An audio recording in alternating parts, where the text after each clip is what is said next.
నందమూరి నటసింహం Balakrishna blockbuster hits తో టాలీవుడ్ లో చెరగని ముద్ర వేశారు. వెండితెరపైనే కాదు, ఓటీటీ ప్లాట్ఫామ్ లోనూ అన్స్టాపబుల్ టాక్ షోని అద్భుతంగా హోస్టింగ్ చేస్తూ ఆహా అనిపించారు. రీసెంట్ గా అఖండ బ్లాక్ బస్టర్ హిట్ కావడంతో మంచి జోష్ గా ఉన్నారు బాలయ్య. వరుసగా సినిమాలకు సాయం చేస్తూ కుర్ర హీరోలకు సవాల్ విసురుతున్నారు.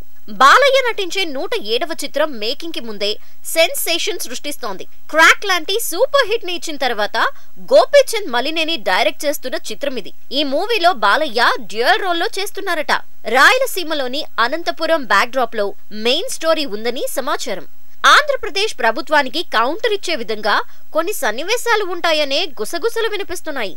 రాయలసీమకు రావాల్సిన కొన్ని ప్రాజెక్టులను అన్యాయంగా అడ్డుకున్నారనే అంశాన్ని ఈ సినిమాలో హైలైట్ చేయబోతున్నారనే టాక్ వినిపిస్తోంది. బాలకృష్ణ ఈ సినిమాలో ద్విపాత్రాభినయం చేస్తూ ఉండగా ఒక పాత్ర 60 ఏళ్ల వృద్ధునిగా, మరొక క్యారెక్టర్ యువకునిగా ఉంటాయట. బాలకృష్ణ వృద్ధునిగా నటిస్తున్న క్యారెక్టర్ ని పెద్దాయన అని పిలుస్తారట.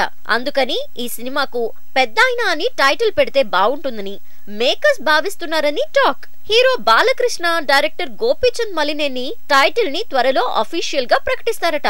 పెద్దాయన అంటే బాలయ్య అని తెగ ముచ్చట పడుతున్నారు బాలయ్య ఫ్యాన్స్.